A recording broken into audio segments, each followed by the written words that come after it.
জানিয়ে দিব হাতে থাকা সর্বশেষ আপডেট বাংলা সংবাদ। প্রথমেই সংবাদ শিরোনাম। কয়েকজন লোক টেবিলে বসে সংস্কার করা যায় না বলেছেন আমির খসরু। এরপর জানিয়ে দিব গোপন কারাগারে নিউক্লিয়াস ছিলেন শেখ হাসিনা বলেছেন তাজুল ইসলাম। এদিকে তত্ত্বাবধায়ক সরকার পুনর্বহাল হওয়ায় রাজনৈতিক বিতর্কের অবসান হলো বলেছেন প্রিন্স। আরও জানিয়ে দিব ভারতীয় আধিপত্যবাদের দাদাগিরি ছাত্র জনতা আর মানবে না। সর্বশেষ জানিয়ে দিব সংবিধানের পঞ্চদশ সংশোধনী বাতিল জনগণের আরেকটি বিজয় বলেছে জামাত। এতক্ষণ শুনছিলেন সংবাদ শিরোনাম, এবারে বিস্তারিত। তবে অনুরোধ থাকবে ভিডিওটিতে একটি লাইক করবেন এবং কমেন্ট করে জানিয়ে দিবেন কোন জেলা থেকে আপনি আমাদের এই ভিডিওটি দেখছেন। কয়েকজন লোক টেবিলে বসে সংস্কার করা যায় না বলেছেন আমির খসরু। বিএনপির স্থায়ী কমিটির সদস্য আমির খসরু মাহমুদ চৌধুরী বলেছেন, সংস্কারের গল্প আমাদের সামনে করে লাভ হবে না। কয়েকজন লোক টেবিলে বসে সংস্কার করা যায় না। জনগণের ম্যান্ডেট নিয়ে নির্বাচিত সরকারি সংসদে পরিপূর্ণ সংস্কার করবে। আজ মঙ্গলবার রাজধানীতে বঙ্গবন্ধু শেখ মুজিব মেডিকেল বিশ্ববিদ্যালয় হাসপাতালে ডক্টরস অ্যাসোসিয়েশন অব বাংলাদেশ আয়োজিত অনুষ্ঠানে তিনি এসব কথা বলেন। জুলাই আগস্টের গণঅভ্যুত্থানে আহতদের আর্থিক সহায়তা দিতে এ অনুষ্ঠানের আয়োজন করা হয়। সংস্কারের বিষয়ে কথা বলতে গিয়ে তিনি আরো বলেন, টেবিলে বসে সংস্কারের মতো ভুল ধারণা আর কিছু হতে পারে না। সংস্কারের মালিকানা থাকতে হবে দেশের জনগণের হাতে। সংস্কার হচ্ছে একটি গণতান্ত্রিক প্রক্রিয়া, এটা চলমান। রাজনীতিবিদদের উদ্দেশ্য খারাপ হলে কোনো সংস্কার কাজে আসবে না বলেও মনে করেন বিএনপির এই নেতা। তিনি বলেন, আওয়ামী লীগ দেশকে ধ্বংস করার পরও যে বাংলাদেশে দাঁড়িয়ে আছে তা জিয়াউর রহমানের সার্বিক সংস্কারের ফসল বলেও দাবি করেন আমির খসরু। এ সময় উপস্থিত ছিলেন বিএনপির স্বাস্থ্য বিষয়ক সম্পাদক ডক্টর রফিকুল ইসলাম। গোপন কারাগারে নিউক্লিয়াস ছিলেন শেখ হাসিনা বলেছেন তাজুল ইসলাম। সাবেক প্রধানমন্ত্রী শেখ হাসিনা বিগত 16 বছর ধরে গোপন কারাগারের নিউক্লিয়াস ছিলেন বলে মন্তব্য করেছেন আন্তর্জাতিক অপরাধ ট্রাইব্যুনালের chief prosecutor advocate Mohammad Tajul Islam. তিনি বলেন, বিগত 16 বছর ধরে গোপন কারাগারে গুম, নির্যাতন, খুনের সঙ্গে নিউক্লিয়াস শেখ হাসিনা জড়িত। এসব কার্যক্রমে তার সম্পৃক্ততা সরাসরি পাওয়া গেছে। মঙ্গলবার 17 ডিসেম্বর একথা বলেন তিনি।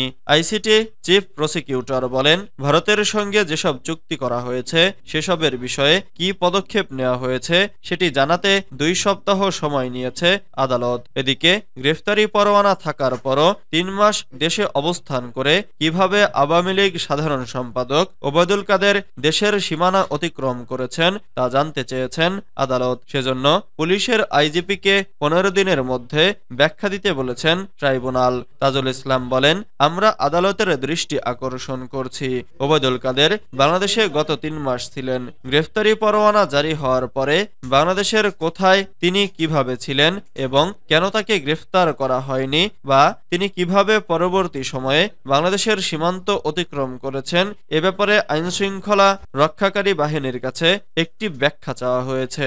15 দিনের মধ্যে এই ব্যাখ্যা যেন দেওয়া হয় সেটি জানানোর জন্য আদালত নির্দেশ দিয়েছে। তত্ত্বাবধায়ক সরকার পুনর্বহাল হওয়ায় রাজনৈতিক বিতর্কের অবসান হলো বলেছেন প্রিন্স। হাইকোর্ট কর্তৃক সংবিধানে পঞ্চদশ সংশোধনী অবৈধ ঘোষণা করায় সন্তোষ প্রকাশ করেছেন বিএনপির যুগ্ম মহাসচিব সৈয়দ ইমরান সালেহ প্রিন্স। তিনি বলেন, এই ঐতিহাসিক রায়ের মাধ্যমে নির্বাচনকালীন তত্ত্বাবধায়ক সরকার ব্যবস্থা পুনর্বহাল হলো। এই সঙ্গে রাজনৈতিক বিতর্কের অবসান হলো। পঞ্চদশ সংশোধনীর মাধ্যমে আওয়ামী লীগ চরম কর্তৃত্ববাদী ও ফ্যাসিবাদী শাসন কায়েম করে নিজেদের দানবে পরিণত করেছিল। মঙ্গলবার 17 ডিসেম্বর সকালে বিএনপি ও অঙ্গ সহযোগী সংগঠনের ময়মনসিংহ বিভাগীয় নেতাদের সভায় প্রধান অতিথির বক্তব্যে তিনি এসব কথা বলেন।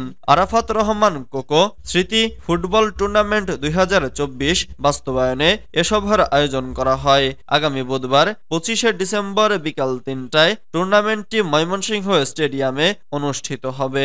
ময়মনসিংহ বিভাগের 7 জেলা ও মহানগর ইউনিট লাল ও সবুজ দলে বিভক্ত হয়ে এই টুর্নামেন্টে অংশ নেবে। সভায় ইমরান সালেহ প্রিন্স বলেন, আওয়ামী লীগ সারা জীবন রাজনীতিতে থাকতে পঞ্চদশ সংশোধনী সহ সংবিধান কাটাছেড়া করে দলীয় গণতন্ত্রে পরিণত করেছিল। আজকের রায়ের মধ্য দিয়ে আওয়ামী লীগের অবৈধভাবে ক্ষমতায় থাকার অপকৌশল জাতির সামনে আবারও উন্মোচিত হলো। একই সাথে জনগণের ভোটাধিকারও প্রতিষ্ঠা হলো। ভারতীয় আধিপত্যবাদের দাদাগিরি ছাত্র জনতা আর মানবে না। বাংলাদেশ জামাতে ইসলামীর কেন্দ্রীয় নির্বাহী পরিষদ সদস্য ও ঢাকা মহানগরী দক্ষিণের আমির মোহাম্মদ নুরুল ইসলাম বুলবুল বলেছেন, 2024-এর ছাত্র জনতা এদেশে ভারতীয় আধিপত্যবাদ ও তাদের কোনো দাদাগিরি আর মানবে না। কেউ কালো হাত বাড়ালে এদেশের ছাত্র সমাজ সেই কালো হাত ভেঙে গুড়িয়ে দিতে আর দ্বিধা করবে না। মঙ্গলবার 17 ডিসেম্বর রাজধানীর একটি মিলনায়তনে বাংলাদেশ ইসলামী ছাত্র শিবির ঢাকা মহানগর দক্ষিণ শাখার বার্ষিক সদস্য বৈঠকে প্রধান অতিথির বক্তব্যে এসব কথা বলেন তিনি। নুরুল ইসলাম বুলবুল বলেন, শিবির ন্যায় ও ইনসাফ ভিত্তিক রাষ্ট্র প্রতিষ্ঠা এবং সৎ নেতৃত্ব গড়ে তুলতে কাজ করছে। শিবির যে উদ্দেশ্য নিয়ে কাজ করছে, গোটা জাতি সেই একই উদ্দেশ্যের সঙ্গে একমত পোষণ করায় 24-এর 5 আগস্টের মতো বিরাট বিজয় সম্ভব হয়েছে। দেশের মানুষ এখন দুর্নীতিমুক্ত, চাঁদাবাজি মুক্ত ও সন্ত্রাসমুক্ত একদল সৎ, দক্ষ ও যোগ্য নেতৃত্ব চায়। আর ছাত্র শিবির সেই যোগ্য নাগরিক তৈরির একমাত্র প্ল্যাটফর্ম। ছাত্র শিবিরের সদস্যদের উদ্দেশ্য করে তিনি বলেন, শিবিরের উচিত প্রত্যেক পাড়া মহল্লার প্রতিটি বাড়ি, প্রতিটি ফ্ল্যাটে ইসলামের দাওয়াত পৌঁছায় দেওয়া। বর্তমান ছাত্র সমাজের মধ্যে ইসলামী মূল্যবোধ সৃষ্টি করতে হবে। শিবিরের সকল সদস্যকে হতে হবে জ্ঞান পিপাসু, কর্মসহিষ্ণু, ত্যাগ কোরবানিতে আগ্রহী, নিয়মানুবর্তী ও সময়ানুবর্তী। তাহলেই একদিন এদেশে ইসলামের রাজ কায়েম হবে। নুরুল ইসলাম বুলবুল আরো বলেন, দেশের স্বাধীনতা ও সার্বভৌমত্ব রক্ষায় ছাত্র শিবিরের সদস্যদের সদা প্রস্তুত থাকতে হবে। আধিপত্যবাদী শক্তির যে কোনো ষড়যন্ত্র রুখে দিতে ছাত্র সমাজকেই সবার আগে এগিয়ে আসতে হবে। সংবিধানের ৫০ সংশোধনী বাতিল জনগণের আরেকটি বিজয় বলছে জামাত। দেশের উচ্চ আদালতের রায়ে সংবিধানের ৫০ সংশোধনী বাতিলের মাধ্যমে জনগণের অধিকার পুনঃপ্রতিষ্ঠিত হয়েছে জানিয়ে বিবৃতি দিয়েছে বাংলাদেশ জামাতে ইসলামী। এ রায়কে জনগণের আরেকটি বিজয় বলেছে দলটি।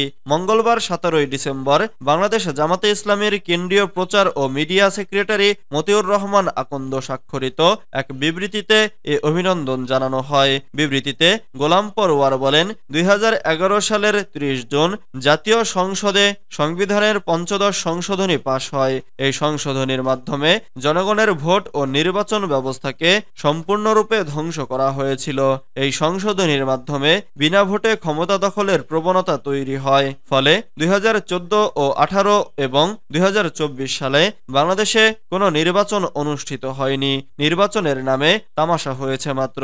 মূলত ৫০ সংশোধনীর মাধ্যমে গণতন্ত্র ও গণতান্ত্রিক ব্যবস্থাকে ধ্বংস করা হয়েছে। আজ ১৭ ডিসেম্বর দেশের উচ্চ আদালতের রায়ে জনগণের অধিকার পুনরায় প্রতিষ্ঠিত হলো। এ রায়কে জনগণের আরেকটি বিজয় উল্লেখ বিবৃতিতে তিনি বলেন, এই আইনটি লড়াইয়ে জনগণের ভোটাধিকার পুনরায় প্রতিষ্ঠা হওয়ায় দেশবাসীকে আন্তরিক অভিনন্দন ও মোবারকবাদ জানাচ্ছি।